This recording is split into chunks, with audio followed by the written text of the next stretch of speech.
জানিয়ে দেব আজকের পশ্চিমবঙ্গ দেশ বিদেশের সবথেকে বড় গুরুত্বপূর্ণ 30টি তাজা খবর। খবরের শুরুতেই জানিয়ে দেব সংবাদ শিরোনাম, পরে বিস্তারিত। শেষ করে দেওয়া হবে শুভেন্দুকে, মেল বক্সে এই বার্তা আসতেই হুলস্থুল পুলিশ মহলে। গ্রেপ্তার এক। আরজি করে মমতার ভূমিকা, অভিষেকের লিফটস অ্যান্ড বাউন্সের সম্পত্তি নজরে দুজনেই, জানালেন শুভেন্দু। দখলের জমিতে তৃণমূল নেতার অবৈধ বাড়ি বুলডোজারে ঘুরিয়ে দিল প্রশাসন। পুলিশ মহলে নজিরবিহীন অ্যাকশন মুখ্যমন্ত্রী শুভেন্দুর, ভেঙে দেওয়া হলো ওয়েলফেয়ার বোর্ড, সাধারণ মানুষের জন্য এলো বড় সুযোগ। ঘনিষ্ঠরাই আগুন লাগিয়েছে, বিস্ফোরক স্বপ্না, পাল্টা পরাজিত তৃণমূল প্রার্থীকে নিশানা প্রতিবেশীদের। ভোটের প্রচারে লাগাতার হুমকি, অভিষেকের বিরুদ্ধে দায়ের এফআইআর, কোন কোন ধারায় অভিযোগ। বেআইনি মাদ্রাসায় জিরো টলারেন্স, অন্যথায় বুলডোজার দাওয়াই মন্ত্রী টুডুর। বাংলাদেশে লাফিয়ে বাড়ছে হামের প্রকোপ, মৃত্যু 451 শিশুর, ইউনূসের সরকারের গাফিলতির ফল। এসআইআর এর নাম বাদ গেলেও বন্ধ নয় রেশন সরকারি সুবিধা, আশ্বাস খাদ্যমন্ত্রীর। ধর্মস্থানে মাইকের আওয়াজ কমাতে বলায় বিরাট অশান্তি জাহাঙ্গীর মহল্লায়, পুলিশকে লক্ষ্য করে পাথর।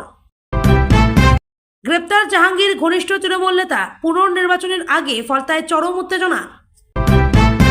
তোদের যে মুখ্যমন্ত্রী হয়েছে, রাজ্যে তৃণমূলের হারের পরও বিধায়কের হুমকি, পুলিশ আসতেই পায়জামা ছিঁড়ে দৌড়।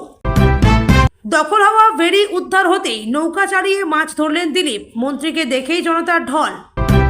মুখ্যমন্ত্রী শুভেন্দুকে স্বাগত জানাতে হাজির ডায়মন্ড হারবারের তৃণমূল বিধায়ক, নামলো জনতার ঢল। আপনি আসবেন কেন, আমি এলাম, মিঠুনের বাড়িতে শুভেন্দু, পরিবর্তনের কারিগর, বললেন ওর চেয়ে ভালো মুখ্যমন্ত্রী হয় না। অন্নপূর্ণা ভান্ডারের টাকা পেতে অ্যাকাউন্টের সঙ্গে ডিবিটি লিঙ্ক জরুরি, কিভাবে করবেন। 1 জুন থেকে বাংলায় আসছে মোদির 5 লক্ষ টাকার কার্ড, ফ্রিতে চিকিৎসা শুরুর আগে জেনে নিন এই 4টি করা নিয়ম। শুভেন্দু কাটমানি ফাইলস খুলতেই ঘুষের টাকা ফেরত চেয়ে তৃণমূল নেতার বাড়ি ঘেরাও গ্রামবাসীদের। এলাকায় তাণ্ডব তৃণমূলী গুন্ডাদের, বিজেপির অভিযোগের পরে সাসপেন্ড ক্যানিং থানার আইসি। দেওয়ালে রক্তের দাগ, একটি ঘর বন্ধ এখনো, আরজিকর মামলায় এবার মারাত্মক অভিযোগ অভিজিৎ গঙ্গোপাধ্যায়ের। আরজিকরে ধর্ষণ এবং খুনের মামলার শুনানির জন্য নতুন বেঞ্চ গঠন করল কলকাতা হাইকোর্ট, কি কারণে। জুন থেকে মিলবে না যুবশক্তি প্রকল্প, আপাতত নেই কোনো আপডেট, কি বলছে রাজ্য সরকার। আসানসোলে মাইক বন্ধ করতে বলায় পুলিশ ফাঁড়িতে হামলা ও ভাঙচুর, অ্যাকশন মোডে অগ্নিমিত্রা। গণনার দিন বিজেপি কর্মীকে গুলি, মদতের অভিযোগে ক্যানিংয়ে গ্রেপ্তার তৃণমূল বিধায়কের দাদা। দুর্ঘটনায় পুত্র হারিয়ে 3 লক্ষ পেয়েছিলেন গরিব মা বাবা, 1.5 লক্ষ হাতালো তৃণমূলের নেতারা। অন্নপূর্ণা ভান্ডারের নামে ভুয়ো ওয়েবসাইট, ফাঁদে পা দিলে বড় বিপদ, কিভাবে চলছে প্রতারণা। রাজস্থানের নিট পড়ুয়ার দেহ উদ্ধার, এবছরে পরীক্ষা দিয়েছিলেন, বাতিল হওয়ায় মানসিকভাবে ভেঙে পড়েন। ওর দায়িত্ব আমি নিয়ে গেলাম, ফলতায় 1 লক্ষ ভোটে জয়ের টার্গেট দিলেন শুভেন্দু। ভোট পরবর্তী হিংসা নিয়ে মমতাকে তুলোধনা, শ্রমিকের ঝাঁঝালো আক্রমণে দিশেহারা তৃণমূল। তৃণমূল নেতার বাড়িতেই বাংলাদেশে নিজের বাবাকে অনুপ্রবেশকারীর বাবা সাজিয়ে ভোটার কার্ড। এতক্ষণ শুনছিলেন সংবাদ শিরোনাম, এখন আসছি বিস্তারিত খবরে। রাজ্যের মুখ্যমন্ত্রী শুভেন্দু অধিকারীকে আত্মঘাতী হামলার মাধ্যমে উড়িয়ে দেওয়ার হুমকি দিয়ে একটি রহস্যময় ইমেল আসায় তীব্র চাঞ্চল্য ছড়িয়ে পড়েছে প্রশাসনিক অলিন্দে। খোদ রাজ্যের প্রশাসনিক প্রধানকে লক্ষ্য করে এই ধরনের আত্মঘাতী হামলার হুমকি আসার খবর প্রকাশ্যে আসতেই নজিরবিহীন তৎপরতা শুরু করে দেয় লালবাজার ও রাজ্য পুলিশের গোয়েন্দা শাখা।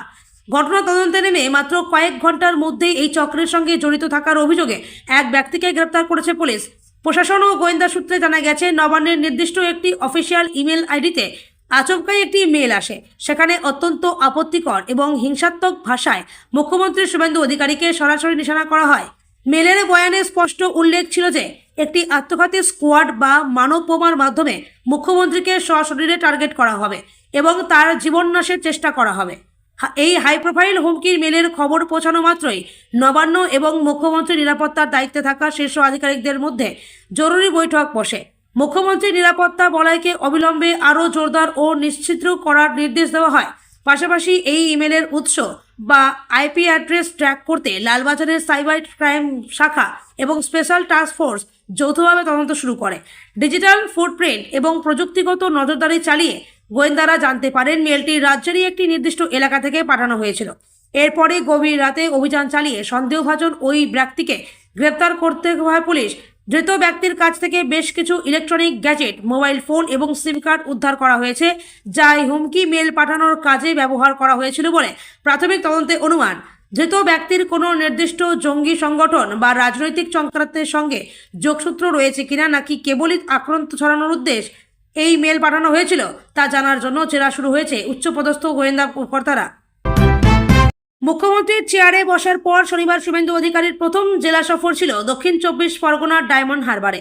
ফলতার সভা থেকে তৃণমূলের দুই প্রধান মুখকে নিশানা করেন মুখ্যমন্ত্রী মমতা বন্দ্যোপাধ্যায় এবং তার ভ্রাতুষ্পুত্রকে ভিন্ন ইস্যুতে নিশানা শুভেন্দু অধিকারীর। আরজি করে ধর্ষণ এবং খুনের মামলায় ফের প্রাক্তন মুখ্যমন্ত্রী মমতা বন্দ্যোপাধ্যায়কে নিশানা করলেন বর্তমান মুখ্যমন্ত্রী শুভেন্দু অধিকারী। একই সঙ্গে অভিষেক বন্দ্যোপাধ্যায়কে সম্পত্তি নিয়েও হুঁশিয়ারি দিলেন তিনি। শনিবার মুখ্যমন্ত্রী নির্ঘোষ দুই কাণ্ডেরই শেষ দেখে ছাড়বেন। তার অভিযোগ, আরজি করে তরুণী চিকিৎসকের ধর্ষণ খুনের ঘটনায় মূল অভিযুক্তদের আড়াল করার চেষ্টা করেছিল পূর্ববর্তন সরকার। অন্যদিকে তৃণমূল সরকারে থাকার সুবাদে হিসাব বহির্ভূত সম্পত্তি বৃদ্ধি হয়েছে। সাংসদ অভিষেকের মুখ্যমন্ত্রীর চেয়ারে বসার পর শনিবার শুভেন্দুর প্রথম জেলা সফর ছিল দক্ষিণ 24 পরগনার ডায়মন্ড হারবারে, যেখানকার সাংসদ অভিষেক আগামী 21শে মে ফলতার পুনর্নির্বাচন উপলক্ষে সভা করেন শুভেন্দু। তার আগে ডায়মন্ড হারবারে পুলিশ কর্তাদের সঙ্গে বৈঠক সারেন। সেখান থেকে ঘোষণা করেন মমতার তৈরি করার পুলিশ ওয়েলফেয়ার বোর্ড শনিবার থেকেই ভেঙে দেওয়া হলো। সবাই গিয়ে মমতা এবং অভিষেককে এক পঙ্গুক্তিতে ফেলে আক্রমণ করেন দুটি পৃথক ইস্যুতে। শুক্রবারই আরজি করের ঘটনায় কর্তব্যে গাফিলতির অভিযোগে 3 আইপিএসকে সাসপেন্ড করার কথা ঘোষণা করেন মুখ্যমন্ত্রী। শনিবার ফলতার সভাতেও সেই প্রসঙ্গ টানেন এবং আরও তীক্ষ্ণভাবে 3 বারের প্রাক্তন মুখ্যমন্ত্রী মমতাকে নিশানা করেন। শুভেন্দু বলেন, অভয়ার ঘটনায় আগের মুখ্যমন্ত্রীর ইশারায় এবং কথায় যারা যারা অত্যাচার করেছেন, প্রমাণ লোপাট করেছেন, অভয়ার মাকে আগের হিরো মুখ্যমন্ত্রীর কথায় যারা ঘুষ দিতে গিয়েছিলেন, সেই 3 আইপিএস সাসপেন্ড হয়েছেন। এ জেলাতেও ছাড়া হবে না। বিজেপি প্রার্থী বিশ্বজিৎ পালকে প্রকাশ্যে মেরেছিল। বারুইপুরের আইসি সাসপেন্ড। ক্যানিংয়ে বিজেপি বিধায়ক কর্মীর ওপর অত্যাচার করেছিল আইসি অমিত হাতি সাসপেন্ড। তিলজলা নৈহাটির পর এবার বুলডোজার চলল উত্তর 24 পরগনার হাসনাবাদে। অবৈধভাবে তৈরি করে থাকা বাড়ির উপরে চলল বুলডোজার। গিয়াসউদ্দিন ঘরামি নামে ওই ব্যক্তি একটি জায়গা জবরদখল করে অবৈধভাবে বাড়ি করে থাকছিলেন এবং অভিযোগ, কলকাতায় হাইকোর্ট ওই বাড়ির ভাঙার নির্দেশ দিলেও সেটি ভাঙা সম্ভব হচ্ছিল না বলে অভিযোগ। শেষ পর্যন্ত সরকার বদল হতেই চলল বুলডোজার। হাসনাবাদের তালপুকুর এলাকায় দাপুটে তৃণমূল নেতা সাদ্দাম হোসেন ওই জায়গা দখল করে রেখেছিলেন বলে অভিযোগ। ওই জমিতে অবৈধভাবে বাড়ি তৈরি করে থাকা হচ্ছিল। কলকাতা হাইকোর্টে এই বিষয়ে মামলা হয়েছিল। হাইকোর্ট ওই বাড়ি ভাঙার নির্দেশ দিয়েছিল। সে সময় ছিল তৃণমূল কংগ্রেস সরকারের আমল। অভিযোগ, তৃণমূল নেতা সাদ্দাম হোসেন নিজের রাজনৈতিক প্রভাব খাটিয়ে সেই অবৈধ বাড়ি ভাঙতে দেননি। রাজ্যে পালাবদল হয়েছে, ক্ষমতায় এসেছে বিজেপি। মুখ্যমন্ত্রীর চেয়ারে বসেই একাধিক গুরুত্বপূর্ণ সিদ্ধান্ত নিচ্ছেন শুভেন্দু অধিকারী। কলকাতার তিলজলা এলাকায় অবৈধ নির্মাণ ভাঙার জন্য পৌঁছে গিয়েছিল বুলডোজার। ওই বাড়ির অংশ ভেঙে ফেলা হয়েছে। এই বুলডোজার সংস্কৃতি মূলত যোগী আদিত্যনাথের উত্তরপ্রদেশে দেখা গিয়েছিল। এবার বাংলায় ক্ষমতায় আসার পর বুলডোজার চলতে দেখা গিয়েছে রাজ্যের বিভিন্ন জায়গায়। এবার হাসনাবাদে চলল বুলডোজার। নতুন সরকার গঠনের পরে ওই জমি দখলমুক্ত করতে উদ্যোগী হয় প্রশাসন। কলকাতা হাইকোর্টের নির্দেশ মতো হাসনাবাদ থানার পুলিশ ও হাসনাবাদ ব্লকের বিডিওর তৎপরতায় শুরু হয় অপারেশন। বুলডোজার নিয়ে যাওয়া হয় ওই এলাকায়। পুলিশ প্রশাসনের উপস্থিতিতে ওই বাড়ি ভেঙে ফেলার কাজ শুরু হয়। প্রশাসনিক স্তরে এক নজিরবিহীন ও অত্যন্ত সাহসী পদক্ষেপ নিলেন পশ্চিমবঙ্গের নতুন মুখ্যমন্ত্রী শুভেন্দু অধিকারী। দায়িত্ব গ্রহণের পর থেকেই একের পর এক কড়া সিদ্ধান্ত নিয়ে চমক দিচ্ছেন তিনি। এবার তার সরাসরি কোপ পড়ল পুলিশ প্রশাসনের ওপর। দীর্ঘদিনের পুলিশ ওয়েলফেয়ার বোর্ড এক ঝটকায় ভেঙে দেওয়ার নির্দেশ দিলেন মুখ্যমন্ত্রী। একই সঙ্গে সাধারণ মানুষের সুরক্ষার জারি করলেন অত্যন্ত তাৎপর্যপূর্ণ এক নতুন নিয়ম। প্রশাসন সূত্রে খবর, পুলিশ কর্মীদের একাংশের একাগ্রতার অভাব এবং ক্ষমতায় অপব্যবহার রুখতেই এই সিদ্ধান্ত নেওয়া হয়েছে। এবার থেকে সাধারণ মানুষের ওপর পুলিশের যে কোনো ধরনের ক্ষমতার অপব্যবহার, হেনস্থা বা অত্যাচারের বিরুদ্ধে সরাসরি আইনি পদক্ষেপ নেওয়া যাবে। এমনকি এই ধরনের ঘটনার ক্ষেত্রে খোদ থানার বিরুদ্ধেই অন্য থানায় বা উচ্চপদস্থ আধিকারিকদের কাছে গিয়ে অভিযোগ দায়ের করতে পারবেন সাধারণ নাগরিকরা। ভেঙে দেওয়া হলো পুলিশ ওয়েলফেয়ার বোর্ড। দীর্ঘদিন ধরে চলা আসা পুলিশ ওয়েলফেয়ার বোর্ডের কার্যকারিতা নিয়ে প্রশাসনের অন্দরেই বেশ কিছু প্রশ্ন উঠেছিল। অভিযোগ উঠেছিল এই বোর্ডের ছত্রছায়ায় পুলিশের একাংশ নিজেদের আড়াল করার সুবিধা পাচ্ছিল এবং সাধারণ মানুষের অভাব অভিযোগকে সঠিক গুরুত্ব দেওয়া হচ্ছিল না।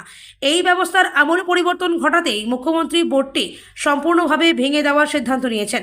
এর ফলে পুলিশি ব্যবস্থায় স্বচ্ছতা এবং সাধারণ মানুষের প্রতি দায়বদ্ধতা অনেকটাই বাড়বে বলে মনে করছেন বিশেষজ্ঞ মহল।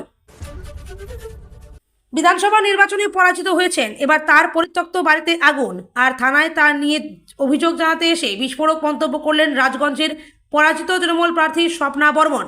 থানার বাইরে দাঁড়িয়ে তার বাড়ি দাবি ঘনিষ্ঠরাই বাড়িতে আগুন লাগিয়েছে, তাকেও তার পরিবারকে নিরাপত্তা দেওয়ার জন্য পুলিশের কাছে আবেদন জানালেন। অন্যদিকে গ্রামবাসীদের নিয়ে এদিন থানায় হাজির হন স্বপ্নার জ্যাঠামশাই শ্যামল বর্মন। তার দাবি স্বপ্নার দাদারা নিজেরাই আগুন লাগিয়েছে ওর বাড়িতে। কি বললেন স্বপ্না বর্মন? গতকাল রাতে স্বপ্না বর্মনের পরিত্যক্ত বাড়িতে অগ্নিসংযোগের ঘটনা ঘটে। ঘটনার প্রায় 15 ঘন্টা পর কার্যত একা স্কুটি চালিয়ে জলপাইগুড়ি কোতোয়ালি থানায় এসে লিখিত অভিযোগ দায়ের করেন স্বপ্না বর্মন। থানা থেকে বেরিয়ে তিনি বলেন, ভোটে হারজিত রয়েছে, এটা জীবনের অংশ। আমি খেলাধুলা থেকে আসা মেয়ে, আমি স্পোর্টসম্যান স্পিরিট জানি। সেদিক থেকে রাজনীতি যে এতটা নির্মম আমার জানা ছিল না। আমাকে নিরাপত্তাহীনতায় ভুগতে হচ্ছে। তাকে নিরাপত্তা দেওয়ার আবেদন জানিয়ে পরাজিত তৃণমূল প্রার্থী বলেন, নতুন সরকার নারীদের জন্য খুবই ভাবে। সেদিক থেকে নতুন সরকারকে আবেদন, আমাকে কিছুদিন নিরাপত্তা দেওয়া হোক। আমার দল কে কি ভাবছেন সেদিকটা আমি এখন ভাবছি না। তার বাড়িতে কে আগুন লাগিয়েছে সেই প্রশ্নের উত্তরে স্বপ্না বলেন, কে আগুন লাগিয়েছে সেটা বলতে পারবো না, তবে ঘনিষ্ঠদের মধ্যেই কেউ লাগিয়েছে বলে মনে হচ্ছে। সিসিটিভি ফুটেজ রয়েছে, তবে সেই ঘনিষ্ঠকে তা নিয়ে মুখ খুললেন না স্বপ্না বর্মন। তার ও পরিবারের বিরুদ্ধে অভিযোগ নিয়ে স্বপ্না বলেন, আমার বাড়িতে যারা বলছে তারাই 4 তারিখের আগে তৃণমূলের ফ্ল্যাগ বেঁধেছে। 4 তারিখে সকালেও যারা আমাকে উইশ করেছে তারা এখন সোশ্যাল মিডিয়ায় আমার বিরুদ্ধে, দাদাদের বিরুদ্ধে বলছে। এবার অভিষেক বন্দ্যোপাধ্যায়ের বিরুদ্ধে বিধাননগর থানায় দায়ের হলো এফআইআর। বিধানসভা ভোটের প্রচার পর্বে বিজেপির বিরুদ্ধে একাধিক সভা থেকে কড়া ভাষায় আক্রমণ শানিয়েছেন তিনি। ভোটের ফল ঘোষণার পর বিজেপি কর্মীদের দেখে নেওয়া, কেন্দ্রীয় স্বরাষ্ট্রমন্ত্রীর নাম করে হুঁশিয়ারি এবং ডিজে বাজানোর রূপক ব্যবহার করে মন্তব্য, এসব নিয়েই শুরু হয়েছিল বিতর্ক। সে সমস্ত বক্তব্যকে কেন্দ্র করে এবার আইনি পদক্ষেপের পথে হাঁটা হলো। বাগুইআটির বাসিন্দা রাজীব সরকারের অভিযোগের ভিত্তিতে দায়ের হয়েছে এই এফআইআর। অভিযোগ, নির্বাচনী প্রচারে উস্কানিমূলক ভাষণ দিয়েছেন অভিষেক বন্দ্যোপাধ্যায়। দিল্লি থেকে কোনো বাবা তাদের উদ্ধার করতে আসে, সেটাও দেখব, এই ধরনের মন্তব্য ঘিরে সমালোচনার ঝড় ওঠে। আইএএনএস সূত্রের খবর, নির্বাচনের আগে উস্কানিমূলক মন্তব্য এবং ডিজে বাজানো সংক্রান্ত মন্তব্যের অভিযোগে টিএমসি সাংসদ অভিষেক ব্যানার্জির বিরুদ্ধে বিধাননগর উত্তর সাইবার ক্রাইম থানায় একটি এসআইআর দায়ের করা হয়েছে। জানা গেছে, এই এফআইআরে কেন্দ্রীয় স্বরাষ্ট্রমন্ত্রী বিধানসভা নির্বাচনের প্রচারে বিভিন্ন রাজনৈতিক সভায় অভিষেক বন্দ্যোপাধ্যায় উস্কানিমূলক ও ভয় দেখানোর মতো ভীষণ ভাষণ দিয়েছেন। অভিযোগ, আরামবাগ, হরিণঘাটা ও নানুরের সভার উল্লেখ রয়েছে। বলা হয়েছে, ওই ভাষণগুলিতে বিরোধী রাজনৈতিক কর্মীদের হুমকি দেওয়া হয়েছিল এবং এমন আক্রমণাত্মক ভাষা ব্যবহার করা হয়েছিল যা জনশৃঙ্খলা নষ্ট করতে পারে। আরও দাবি করা হয়েছে, সেই বক্তৃতার ক্লিপ সোশ্যাল মিডিয়া ও ফেসবুক পেজে ছড়িয়ে পড়ে। ভারতীয় ন্যায় সংহিতা এর কয়েকটি ধারায় মামলা রুজু হয়েছে। BNS 192, BNS 196, BNS 135-2, BNS 153-1 C সঙ্গে representation of the people act 1991 এর 123-2, 125 ধারা উল্লেখ রয়েছে। পুলিশ সূত্রে খবর, হিংসায় উস্কানি, হুমকি সহ একাধিক ধারায় মামলা রুজু হয়েছে। এখন নজর তদন্তেই পদক্ষেপ করে বিধাননগর পুলিশ কমিশনারের। এর আগেই বিজেপি নেতৃত্ব অভিযোগ তুলেছিল, নির্বাচনী প্রচারে অভিষেক বন্দ্যোপাধ্যায়ের ভাষা ও শব্দচয়ন রাজনৈতিক সৌজন্যের সীমা ছাড়িয়েছে। বিজেপির দাবি, এই ধরনের মন্তব্য রাজনৈতিক হিংসাকে উস্কে দিতে পারে। রাজ্যে বেআইনি মাদ্রাসা রুখতে জিরো টলারেন্স নীতি বিজেপি সরকারের। সমস্ত বেআইনি মাদ্রাসা বন্ধ করা হবে বলে করা বার্তা রাজ্যের অনুগ্রসর শ্রেণী কল্যাণ দপ্তরের মন্ত্রী ক্ষুদিরাম টুডুর। এরপরেও তা চালু থাকলে বুলডোজার দিয়ে তা ভেঙে দেওয়া হবে বলে হুঁশিয়ারি দেন। ইতিমধ্যে বিজেপি শাসিত উত্তরপ্রদেশ এবং অসমে বেআইনি মাদ্রাসাগুলির বিরুদ্ধে কড়া পদক্ষেপ নেওয়া হয়েছে। বুলডোজার দিয়ে গুঁড়িয়ে দেওয়া হয়েছে একাধিক বেআইনি মাদ্রাসা। এবার সেই পথেও বাংলাও। মন্ত্রী স্পষ্ট জানান, বেআইনি মাদ্রাসা বন্ধ করা হবে, এরপরও চালু থাকবে অভিযান চালিয়ে তা বুলডোজার দিয়ে ভেঙে দেওয়া হবে। আজ শনিবার বর্ধমানের বাড়িতে যান শুভেন্দু অধিকারী, সরকারের গুরুত্বপূর্ণ দপ্তরের মন্ত্রী ক্ষুদিরাম টুডু। সেখানেই সংবাদ মাধ্যমের মুখোমুখি হয়ে কড়া বার্তা দেন। মন্ত্রী বলেন, কোনো বেআইনি কাজ একেবারেই বরদাস্ত করা হবে না। সরকারি জায়গা দখল করে থাকলে তা উদ্ধার করা হবে, বুলডোজার চালিয়ে উচ্ছেদ করা হবে, সরকারি জায়গা উদ্ধার করা হবে। তবে গত সরকারের আমলে বিভিন্ন দপ্তরগুলিতে ঘুঘুর বাস তৈরি হয়েছে বলে দাবি ক্ষুদিরাম টুডুর। তার কথায় বিভিন্ন দপ্তরে ঘুঘুর বাসা রয়েছে, তা ভেঙে দেওয়া হবে। মন্ত্রীর স্পষ্ট সতর্কবার্তা, সাবধান হয়ে যান, জামা পাল্টে ফেলুন। এই প্রসঙ্গে কথা বলতে গিয়েই বেআইনি মাদ্রাসার প্রসঙ্গ উঠে আসে। মন্ত্রী স্পষ্ট জানান, বেআইনি মাদ্রাসা বন্ধ করা হবে, এরপরেও চালু থাকবে অভিযান, চালিয়ে তা বুলডোজার দিয়ে ভেঙে দেওয়া হবে। নতুন পশ্চিমবঙ্গ তৈরি করা হবে বলেও মন্তব্য রাজ্যের অনুগ্রসর শ্রেণী কল্যাণ দপ্তরের মন্ত্রী ক্ষুদিরাম টুডুর। বলে রাখা প্রয়োজন, যোগী সরকারের আমলে গত কয়েক মাসে উত্তরপ্রদেশের একাধিক বেআইনি মাদ্রাসা ভেঙে দেওয়া হয়েছে। সরকারি জমিতে গজিয়ে ওঠে মাদ্রাসাগুলির বিরুদ্ধেও ব্যবস্থা নেওয়া হবে। শুধু উত্তরপ্রদেশে নয়, অসমের হিমন্ত বিশ্ব শর্মাও মাদ্রাসা নিয়ে একাধিক পদক্ষেপ নিয়েছে। এমনকি গত 2020 সালে সরকারি মাদ্রাসা তুলে দিয়ে স্কুলে পরিণত করার সিদ্ধান্ত নেয় হিমন্ত বিশ্ব শর্মা সরকারও, যা নিয়ে কম বিতর্ক হয়নি। এবার বেআইনি মাদ্রাসা নিয়ে গুরুত্বপূর্ণ পদক্ষেপের পথে শুভেন্দু অধিকারী সরকার, তা মন্ত্রীর কথাতেই স্পষ্ট। বাংলাদেশে লাফিয়ে বাড়ছে হামের প্রকোপ। গত 2 মাসে যেখানে 451 জন শিশুর মৃত্যু হয়েছে বলে সূত্রের খবর, এর মধ্যে বিগত 24 ঘন্টার মধ্যে মৃত্যু হয়েছে 12টি শিশুর, যাদের মধ্যে 4 জনের শরীরে হামের ভাইরাস মিলেছে। বাকি 8 জনের মধ্যে ছিল হামের উপসর্গ। বাংলাদেশের স্বাস্থ্য দপ্তর সূত্রে জানা গিয়েছে, গত 24 ঘন্টায় যে 12 জন শিশুর মৃত্যু হয়েছে, তাদের মধ্যে 2 জন ঢাকার, বাকিরা চট্টগ্রাম, বরিশাল, ময়মনসিংহ এবং সিলেটের বাসিন্দা ছিল। স্বাস্থ্য দপ্তরের তথ্য অনুযায়ী গত মাসের মার্চ থেকে এপ্রিল পর্যন্ত হামের উপসর্গে মৃত্যু হয়েছে 377 জন শিশুর, যাদের মধ্যে হামের ভাইরাস মিলছে 74 জনের মধ্যে। সব মিলিয়ে মোট 451 জন শিশুর মৃত্যু হয়েছে হাম এবং হামের উপসর্গে। বাংলাদেশে এক সংবাদ মাধ্যম সূত্রে খবর, এবছরের 15 মার্চ থেকে দেশে হামের উপসর্গ ধরা পড়ে 55,611টি শিশুর মধ্যে, যাদের মধ্যে হাম শনাক্ত হয়েছে 7,416টি শিশুর মধ্যে। এর মধ্যে হামের প্রাথমিক উপসর্গ নিয়ে হাসপাতালে ভর্তি হয়েছে 40,176 জন শিশু। সুস্থ হয়ে বাড়িতে ফিরেছে 36,055 জন শিশু। এমত অবস্থায় এই পরিস্থিতিতে জন্য মোহাম্মদ ইউনূসের অন্তর্বর্তী সরকারকেই দায়ী করেছে বাংলাদেশের চিকিৎসক সংগঠন। তাদের অভিযোগ, অন্তর্বর্তী সরকার দেশের টিকাকরণের বিষয়টিকে হালকাভাবে নিয়েছিলেন, সেই কারণেই বর্তমানে হাম মারাত্মক আকার ধারণ করেছে। সংগঠনের সাধারণ সম্পাদক চিকিৎসক MH ফারুকির মতে, বাংলাদেশে সাধারণত 9 মাস থেকে 5 বছরের শিশুরা হামে আক্রান্ত হয়। সঠিক সময়ে সঠিক টিকা নেওয়া থাকলে এই রোগে আক্রান্ত হওয়ার ঝুঁকি কমে। কিন্তু চিকিৎসক ফারুকের অভিযোগ, অন্তর্বর্তী সরকার শিশুদের ভিটামিন A ক্যাপসুল দেওয়াই বন্ধ করা দিয়েছিল, যার কারণে ক্রমেই দেশ জুড়ে ভয়াল রূপ ধারণ করেছে হাম। SIR প্রক্রিয়ায় বাদ গিয়েছে বহু নাম, কিন্তু তারপরেও বন্ধ হবে না রেশন ও সরকারি সুযোগ সুবিধা। শনিবার এমনই আশ্বাস দিলেন রাজ্যের খাদ্যমন্ত্রী অশোক কীর্তনিয়া। তিনি বলেছেন, CAA-তে আবেদন করলেই সুযোগ সুবিধা পাওয়া যাবে। কেউ যেন উদ্বিগ্ন না হন, মানুষের পাশে থাকার বার্তা দিয়েছেন তিনি। কেউ যেন আশঙ্কা না করেন, সেই কথাও বলেছেন। শনিবার হুঁশিয়ারি দিয়ে খাদ্যমন্ত্রী আরও বলেছেন, খাদ্য দপ্তরের মধ্যে তৈরি হওয়া ঘুঘুর বাসা ভাঙবে সরকার। খাদ্য দপ্তরকে দুর্নীতিমুক্ত করা হবে। যারা বেআইনিভাবে ভারতে এসে রেশন কার্ড বানিয়েছে, তাদের আগে চিহ্নিত করা হবে। এই কার্ড তৈরির জন্য বেআইনি চক্র তৈরি হয়েছে, তা খুঁজে ফেলা দরকার। 10 নম্বর ফর্ম জমা দিয়ে বহু মানুষ রেশন কার্ডকে পরিচয়পত্র হিসেবে কাজে লাগাচ্ছে, সেটা এখন থেকে আর করা যাবে না। অভিযুক্তদের বিরুদ্ধেও ব্যবস্থা নেওয়া হবে। পাশাপাশি বনগাঁবাসীর জন্য এদিন নানা প্রতিশ্রুতি দিয়েছেন খাদ্যমন্ত্রী। তিনি আশ্বাস দিয়ে বলেছেন, বনগাঁকে সোনার বনগাঁ হিসেবে গড়ে তোলা হবে। এলাকার যে সকল নেতাকর্মী দুর্নীতির সঙ্গে যুক্ত রয়েছেন, তারা কেউ ছাড় পাবেন না। সকলের বিরুদ্ধেই কড়া ব্যবস্থা নেওয়া হবে। এখানেই শেষ নয়, দুর্নীতিগ্রস্ত ব্যবসায়ীদেরও সমাধান করেছেন তিনি।